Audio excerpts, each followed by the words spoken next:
Mardi 5 août, les amis, salut à tous, j'espère que vous êtes en forme ou que vous soyez, c'est l'heure de votre revue de presse internationale, spéciale Mercato en cette période. Le Real Madrid est à la recherche d'un nouveau Toni Kroos, les amis. Gros point Real avec notamment la moyenne d'âge du Real qui est à la baisse, la formation de Xabi Alonso. On va faire le point sur ce baby Real Madrid. Le Barça s'est imposé hier, vous allez découvrir les notes de la presse catalane. On va aller absolument partout et c'est par là qu'on va commencer. Le visage de Vlahovic, la Juve a-t-elle trouvé, ça y est, une porte de sortie? Manchester United? Eh bien la réponse est non, les amis. No grazie. Regardez en italien dans le texte. La une de Tuttosport, je vous explique tout. Vous le savez que Vlahovic, on est à la recherche d'une sortie de la Juve. On n'en veut plus et on veut récupérer des émoluments. On nous annonce ici à la une de Tuttosport que, avec plusieurs agents, Vlahovic aurait été proposé à Manchester United et que la réponse à date serait no grazie, non merci. Je vous rappelle que Manchester aujourd'hui a sur le feu deux dossiers,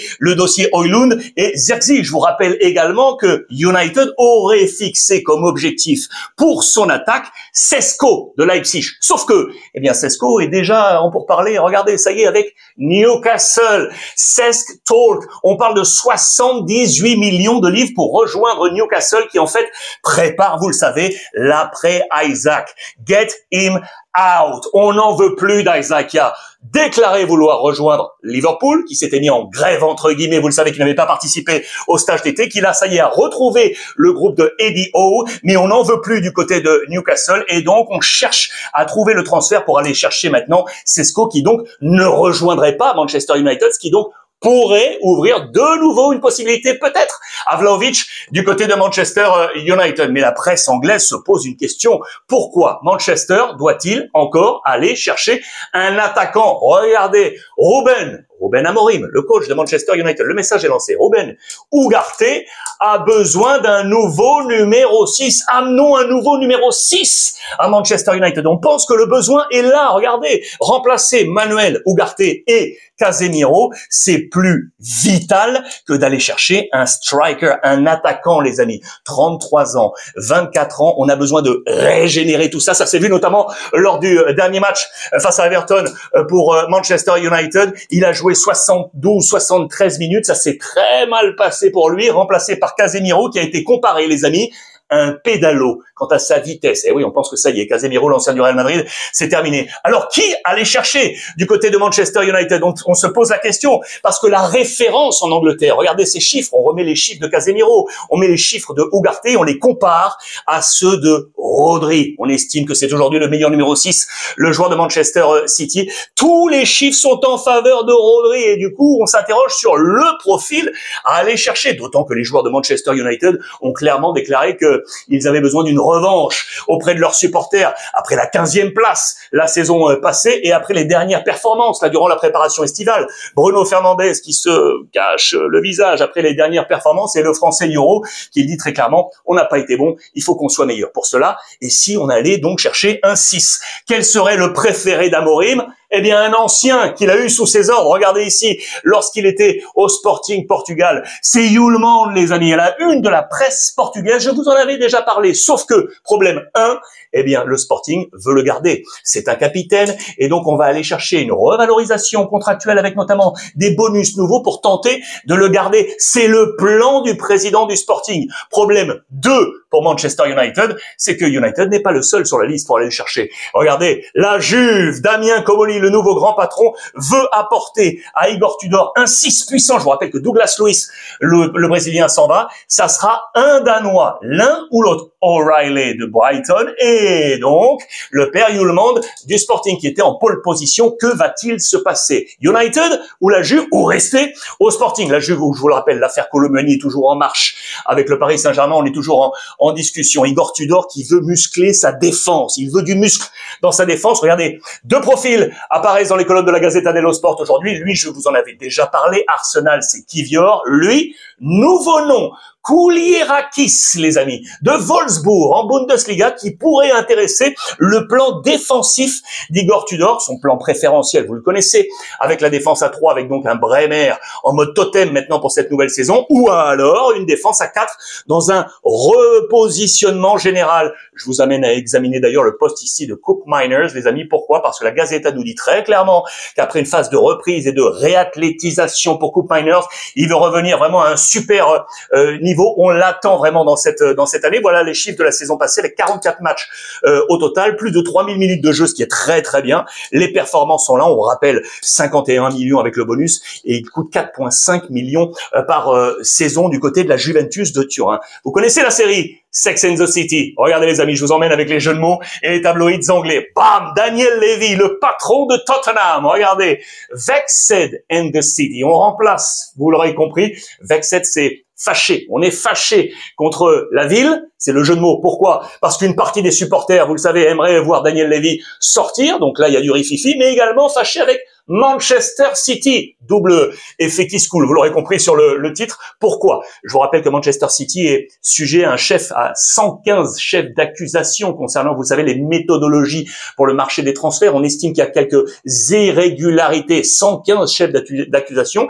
La Première Ligue était en train de mener une enquête avec son directeur général Richard Masters. Ce dernier a été interrogé il y a quelques jours à la télévision américaine. Il n'a rien voulu dévoiler des détails. Sauf qu'aujourd'hui, les patrons des clubs adverses disent, bon les gars, ça y est, ça a assez suffi, ça a assez tardé, maintenant vous avez pris votre temps, donnez-nous le verdict, et est-ce que Manchester City ou non doit être puni selon ces 115 chefs d'accusation, affaire à suivre. Mais Daniel Levy, pas évident, hein.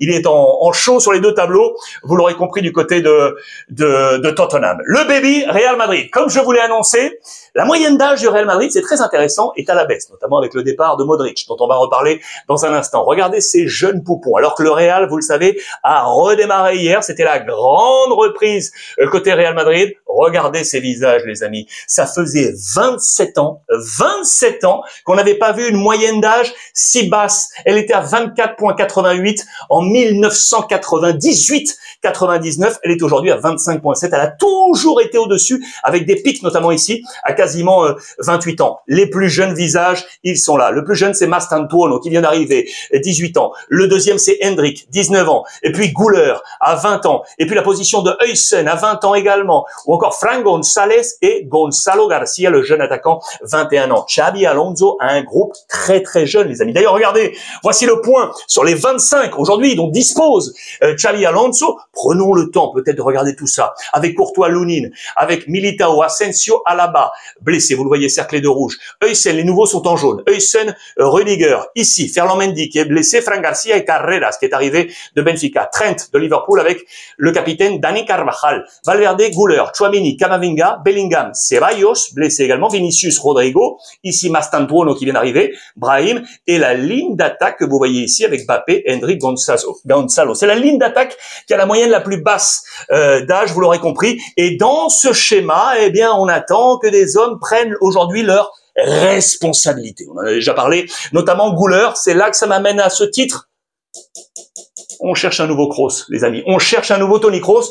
Depuis son départ, on s'interroge qui est capable de prendre ce relais. On attendait, vous le savez, Aurélien Tchouaméni, le français, pour différentes raisons, notamment avec, il avait dû compenser des problèmes en défense centrale. Eh bien, il n'a jamais pu s'imposer réellement dans ce poste éventuel. Est-ce qu'il en sera capable, les amis? Dites-moi ce que vous en pensez. Est-ce que Güler peut aller chercher ça? Ou alors, est-ce qu'il faut aller chercher quelqu'un sur le marché aujourd'hui? Et lequel? Dans ces cas-là, c'est là que je vous interroge et je vous lirai, bien évidemment, en commentaire. Modric est parti. Et il s'est présenté au balcon, à Milan. Ça y est, présentation. Il est là, regardez la une de la Gazzetta dello Sport. C'est un nouveau diable avec son nouveau numéro 14, sourire aux lèvres. Ça fait plaisir de voir ça, très sincèrement. Il est également à la une du Sport Week. Regardez le supplément hebdomadaire de la Gazzetta dello Sport. Et donc, il entre dans ce schéma de Max Allegri. Regardez-moi ça. Avec notamment cette position ici avec Ricci, le nouveau, Fofana, Saelemaekers ou Estupiñán qui est arrivé de Brighton. Ou alors dans ce schéma à 3, Modric, Ricci et Fofana. Attention à Fofana, pourquoi? Parce que ça y est, le dossier Jachari semble enfin arriver au terme et il pourrait postuler à cette place.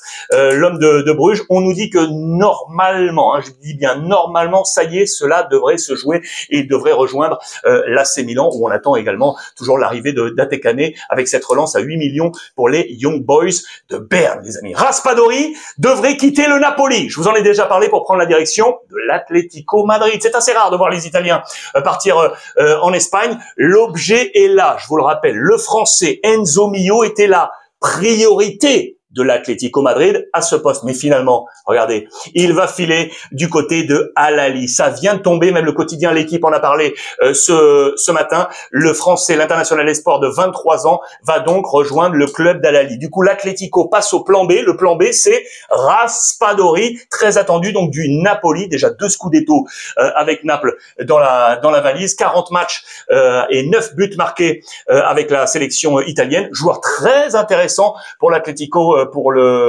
Madrid en provenance du Napoli. Le Napoli, les amis, qui a trouvé, ça y est, son latéral.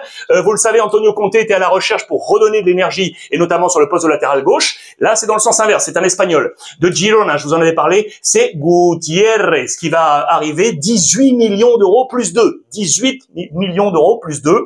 Dans un schéma, regardez ici, où il va pouvoir combiner avec Lobotka au milieu de terrain qui va monter d'un cran. Il a beaucoup de percussions pour vous dire apporter également autour de Lukaku pour apporter du surnombre via le flanc gauche. Regardez, il va apporter également de la concurrence du coup à Oliveira sur ce flanc gauche dans ce Napoli d'Antonio Conte avec les nouveaux, avec Lang, avec De Bruyne, Bukema et Milinkovic dans les buts. Quand je parle de De Bruyne, les amis, regardez, la Gazzetta dello Sport le dit très clairement. Classe, charisme, le Belge sera le grand leader normalement de ce Napoli. Pensez-vous, les amis, qu'il va tenir la corde, l'ex de Manchester City, pour tenir cette formation, le champion, pour aller chercher une nouvelle couronne italienne. Le Barça s'est amusé hier, les amis. Regardez, c'est le titre à la une de Sport avec Lamine Yamal et Gavi. 5-0 victoire face au club de Daegu. Gavi a été superbe, nouveau leader d'une nouvelle danse du Barça. Ils ont été très bons, les Catalans. Regardez le 11 de départ d'Hansi Flick avec Joan Garcia dans les buts. Ça, toujours cette innovation là. Lui, normalement, c'est un latéral. On l'a remis au poste de central. Ça a fonctionné. C'est une nouvelle charnière qu'on a testée avec Araujo. Baldé à gauche, le Français Koundé à droite, De Jong, Gavi, le petit Dro Fernandez, Rafinha, Lamine Yamal et Lewandowski à la pointe de cette attaque. Regardez, à la mi-temps, on a tout changé. Bien évidemment, tout le monde est entré là-dedans. 5-0 avec Rashford, les buteurs. Son premier but avec le Barça, avec le jeune Tony Fernandez, Gavi, auteur d'un doublé, et Robert Lewandowski. Gavi aura été le meilleur homme du match, les amis. Voici la une des notes de Sport. Ici au milieu, première mi-temps, deuxième mi-temps. Vous le voyez très clairement. Les meilleures notes avec un 9 sur 10 pour Gavi, un 8 pour le petit Dro Fernandez, un 8 pour Lamine Yamal, un 8 pour Gérard Martin dans cette nouvelle position de central gauche. Et puis en deuxième mi-temps, il y a des bonnes notes également. Ici, avec Bargi, le petit nouveau arrivé de Copenhague, qui prend un 8. Rashford prend un 8 avec son premier but. Tony Fernandez marque également, qui prend également un 8 sur 10. Hansi Flick a notamment noté la polyvalence de bon nombre de ses joueurs. Je vous ai parlé de Gérard Martin, mais aussi de Rashford, qui peut jouer 11 ou 9. Le Barça marque. Ils en ont mis 3, ils en ont mis 7, ils en ont mis 5. On marque du côté du FC Barcelone. Le point négatif de ces dernières 24 heures, c'est, attention, regardez la une de Mundo Deportivo, une enquête, un expediente, c'est comme ça qu'on dit en Espagne, pour être ouverte à Ter Stegen. Je vous rappelle le topo, hein. Je vous rappelle qu'il est en examen médical. Je vous rappelle également que le Barça attend que la Liga donne la durée d'indisponibilité de Ter Stegen pour éventuellement utiliser sa place pour inscrire quelqu'un d'autre. La condition, il faut que Ter Stegen donne son accord pour publier les résultats de ces examens médicaux. Pour l'instant, ce n'est pas fait. Et du coup, vous le savez, dans le droit, on le sait, il a éventuellement la possibilité, c'est vrai, de dire non, je ne veux pas que ce soit dévoilé, mais attention, on pense qu'il a également des obligations parce que c'est son club qui le rémunère. Il y a une petite bataille qui est là, attention, avec notamment les inscriptions de tous ceux qui sont en attente, et notamment Joan Garcia ou encore Rashford, et puis il y a la question du brassard de capitaine. Il l'a aujourd'hui, va-t-il encore l'avoir pour la saison prochaine? Gonzalo Guedes, l'ancien du Paris Saint-Germain, qui revient en Espagne, les amis, à la Real Sociedad. Ça, c'est un bon coup. L'ancien également de Valence, Valence, 28 ans pour l'international portugais. On rappelle son parcours, hein, lui qui a été formé du côté de Benfica, le PSG 2017-2018, le prêt à Valence, puis Valence définitivement, où il avait marché 178 matchs, 36 buts, 20 passes décisives. D'ailleurs, il veut être de nouveau cette version-là qu'il avait très bonne du côté de Valence, qui lui avait permis ensuite de filer à Wolverhampton en 2022, puis 3 prêts, Benfica et Villarreal. Cette fois, il est envoyé à la Real Sociedad, valeur marchande actuelle, 11 millions d'euros pour Gonzalo Guedes, ça fait plaisir de le revoir. Lookman, toujours ce bras de fer avec l'Atalanta Bergame, vous le savez, qui est pas pressé, je vous en ai parlé hier, on est puissant financièrement du côté de Bergame, du côté de l'Inter. Lookman a décidé de ne pas assister à la dernière séance d'entraînement. Attention, c'est en train de se tordre entre lui et son club. On rappelle les chiffres clés. Il est en contrat jusqu'en 2027 avec un salaire à 1,8. L'Inter lui donne 4,5 voire 5 millions éventuellement s'il venait à rejoindre l'Inter. Je vous rappelle les journées de l'Atalanta. Première journée Pise, deuxième Parme et la troisième justement, regardez ici là, très attendu, ça sera face à Lecce alors que l'Inter jouera face à la Juventus de Turin. Dossier Lookman toujours en cours. Dovbyk de son côté a été rejeté. Je le dis grossièrement, mais grosso modo, c'est ça. Puisque le coach Gasperini, le nouveau coach, ne veut plus de ce numéro 9. Ok, il faut lui trouver une sortie à Dovbyk et récupérer là aussi des émoluments, d'autant que le nouveau Ferguson s'inscrit très clairement maintenant dans le plan de bataille de Gasperini avec les nouveaux, donc avec Ferguson, avec Gilardi à la défense, avec Wesley, avec El Ainaoui qui est arrivé de Lens. Gasperini, pardon, les amis, qui devrait également changer l'ordre des capitaines du côté de l'AS Rome. Voilà, j'y viens. Il l'a toujours fait également du côté de l'Atalanta Bergame. Normalement, en pole position, il devrait toujours y avoir El Shaarawy qui devrait avoir ce brassard de capitaine. Et on parle également de Cristante. Pourquoi? Parce qu'il l'a eu. Du côté de l'Atalanta Bergame, il avait rejoint Rome en 2018. Attention, changement de capitaine annoncé du côté de l'AS Rome. Un attaquant qui n'est pas désiré, lui était désiré, je vous en ai parlé hier, on arrive sur la fin de cette revue de presse. La surprise hier à Porto, lorsque Luc de Jong est apparu, alors que ça avait été gardé secret d'absolument partout. D'ailleurs, la une de Ojogo nous dit, voilà le film, comment on a fait pour cacher de Jong jusqu'au bout du bout. Le coach Farioli qui est là, le patron André Villas-Boas, on nous retrace le film, c'est très sympa à lire.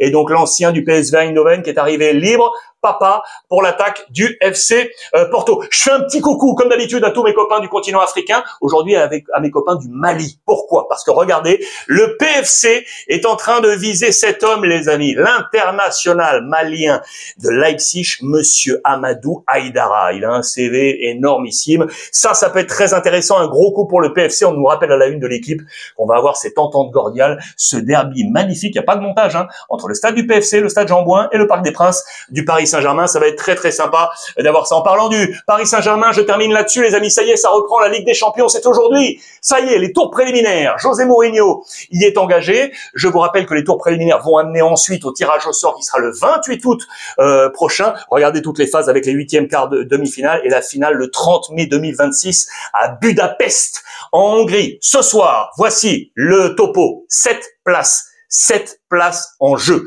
Aujourd'hui, avec la liste des matchs, je vous laisse porter là-dessus, avec notamment le nouveau club Pafos de David Luiz, qui est revenu. Je vous en ai parlé hier, qui sera là. Demain, regardez, avec notamment les Niçois qui affronteront Benfica, les Portugais. Et je reprends ces tableaux, ils sont de nouveau ici. Vous les voyez avec Nice-Benfica, qui en cas de victoire pour les Niçois, affronteront soit Feyenoord, soit Fenerbahçe. De tout ça sortiront 7 qualifiés pour rejoindre les 29 déjà qualifiés. En jaune, vous voyez les clubs italiens, car c'était issu de la Gazzetta dello Sport. Le champion en titre, le Paris Saint-Germain, qui est ici. Regardez avec les têtes d'affiche, les différents groupes, avec les clubs français, notamment l'Olympique de Marseille qui est ici, et l'AS Monaco qui est ici. Très attendu. On attend cette Ligue des Champions. Ça repart ce soir. On va se régaler. Voilà pour ce point complet aujourd'hui, les amis. J'espère que cela vous a plu. Faites-moi part, comme d'habitude, de tous vos commentaires. Je vais les lire avec énormément de gourmandise. Abonnez-vous aux différentes plateformes. Plus on est nombreux, plus l'énergie est là. Je vous le rappelle, tout ça, c'est gratuit. C'est juste une passion